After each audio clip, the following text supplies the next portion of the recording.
Good morning दोस्तों। आज हम लेकर आए हैं रामधारी गुप्ता खंड 1 की 100 शब्द प्रति मिनट डिक्टेशन।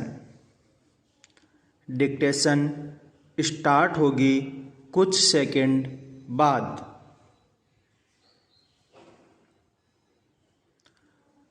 सभापति महोदय, मैं रक्षा मंत्रालय की मांगों का समर्थन करने के लिए खड़ा हुआ हूँ।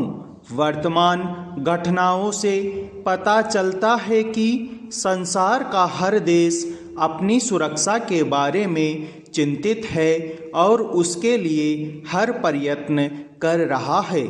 इस दृष्टि से अन्य देशों की तरह हमारे देश में भी रक्षा मंत्रालय का महत्व है।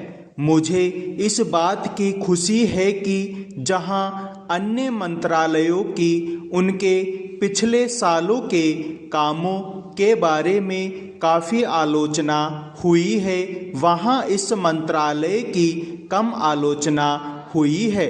इससे पता चलता है कि इस मंत्रालय ने पिछले साल अच्छा काम किया है।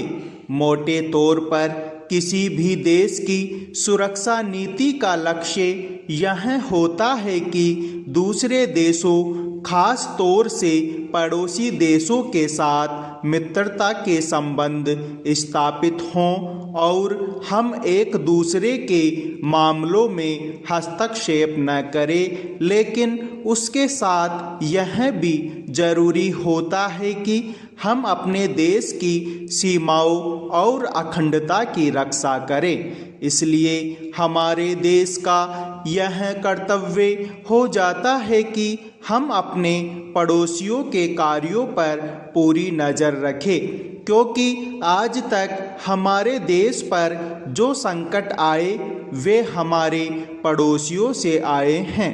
1965 में पाकिस्तान के साथ जो लड़ाई हुई और उसके बाद ताशकंद में जो समझौता हुआ वह सिर्फ कागज पर ही रहा। पाकिस्तान ने उस पर कोई अमल नहीं किया।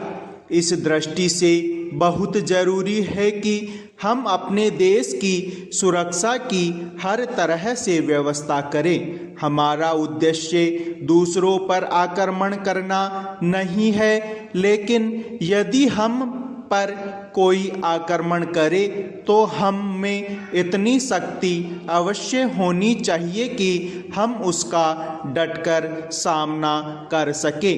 आप जानते हैं कि पिछले दिनों पाकिस्तान को अमेरिका और चीन से काफ़ी मदद मिली है। रक्षा मंत्रालय की रिपोर्ट में भी कहा गया है कि पिछले साल अमेरिका ने पाकिस्तान को 1500 करोड़ रुपए की फौजी सहायता दी है।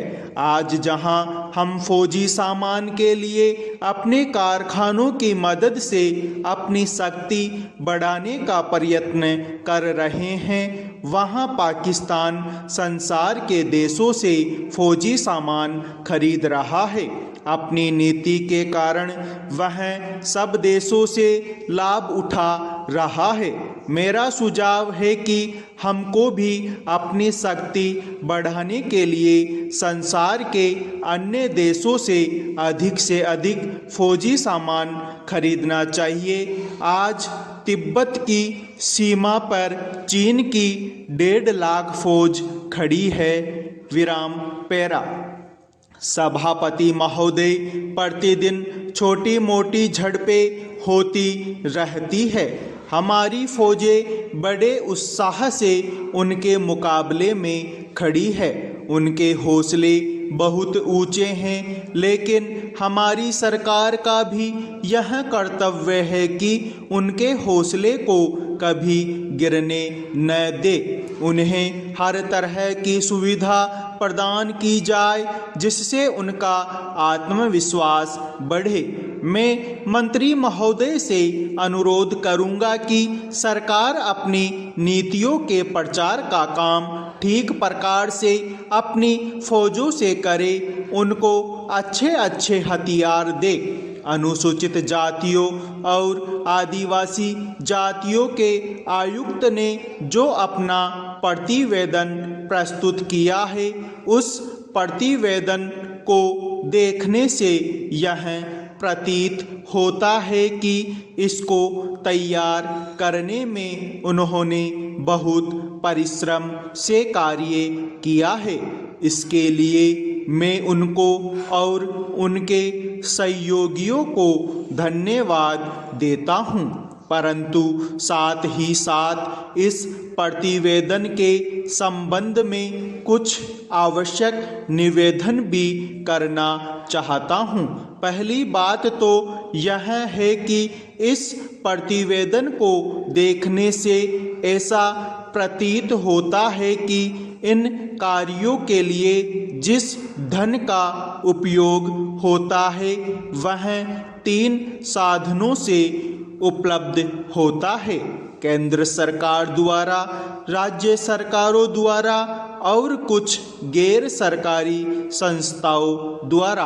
प्रतिवेदन के अनुसार जितना धन इन कार्यों पर व्यय करने के लिए दिया जाता है, उतना धन पूरी तरह से व्यय नहीं हो पाता।